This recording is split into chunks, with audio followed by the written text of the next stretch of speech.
Rubrika Sukčiavimas po kaldra. Arba šukės nuodėmės dainininkė Faina pateko į policijos komisariatą. Už nuodėmės po kaldra? Negali žinot.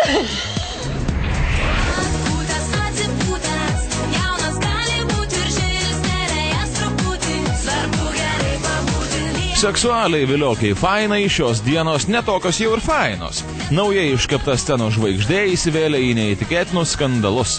Mergina suviliojo palaido būdo meilužis, o prieš kelias dienas merginą sutikom policijos komisariate. Faina turėjo duoti parodymus didelėje sukčiavimo byloje. Tai va, kai atėjau į komisariatą, pasakiau pradžioje adresą, ant manęs pradėjo, nevarys ant policijos, nes pradėjo rėkti ant manęs labai smarkiai. Nemalonumai prasidėjo tuo met, kai mergina ėmė atakuoti zvonkės šokėjas. Taip, tas pats, kuris Natalijos meilužiu buvo vadinamas. Uolus vaikinas ėmė atakuoti Eriką SMS žinutėmis. Tai man parašė, labas gražuolė, kažką tokio. Mane iš karto iškabino. Užkalbinęs Eriką Linas Nesnaudė iškart pasiūlė atvažiuoti iš Klaipėdos į Vilnių. Ir į lovą. Erika sutiko. Vaikinas iš laimės tiesiog apšalo. Jisai man rašo, kodėl taip lengvai čia man pasiduodi. Aš pradėjau ten jam sakyti, kad jis man labai patinka, nors iš tikrųjų ne mano stiliaus vaikinas. Vėliau Faina pasidžiaugė, kad neįsileido kavalieriaus į lovą. Mat netrukus paaiškėjo, jog vaikinas panašaus turinio žinutę siuntinėja ir jos draugiai. Ir siūlo šokius lovoje. Jisai paprašė numerius, jos jau numerį turėjo, nes jie ten tarėsi susitikti ir taip pradėjom tom žinutėm. Jisai rašė vienu metu abiem tą patį.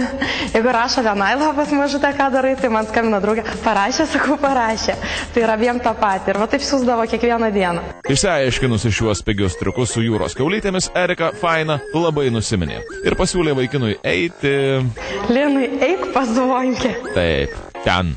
Išgyvenusi nelaimingą meilę, Erika nutarė keisti gyvenimą iš pagrindų, tačiau pateko į nusikaltėlių voratinklį. Merginą suviliojo vaikinas, pasiūlęs labai pigiai išsinuomoti butą. Vaikinas buvo maždaug 25 metų, gal 30, stambus, su grandinės parankaklo. Labai malonaus veido iš tikrųjų ir labai maloniai šnekėjo, be proto maloniai, labai malonus balsas. Tas beprotiškai fantastiškai malonaus balso ir išvaizdos savininkas taip apsuko Fainai galvą ir gražiai žodeliais apipylė, kad ji nutarė nieko nelaukdama iš jo nuomotis butą. Paklausiau, kiek kainuoja, sakė 600, bet norėtų už 2 mėnesius į priekį. Sakė, kad rytoj atvažiuočiau ryte ir užsimokėčiau už 2 mėnesius, tada žmona duos raktus ir galėsiu kraustytis. Erika pinigus sumokėjo, tačiau kaip mergina apstulbo, kai tą patį butą atkulniavo kita mergina, taip pat nuomininkė. Pasirodo, aferistas išnuomavo svetimą butą keletui asmenų iš karto, pinigus paėmė į priekį ir dingo. Policininkai sakė, kad jau tą dieną buvo apsilankiusi mergina irgi. tą pačią dieną rašė su tuo pačiu butu, sakė 15 pagal laiką derinant, tai 15 minučių po manęs tam bute apsilankė. Štai kaip būna žvaigždžių gyvenime. Nei draugų, nei meilužių, nei pagaliau buto. Kaip gerai, kad lieka pagrindinė didžiausia per amžius neišnykstanti vertybė – seksualumas.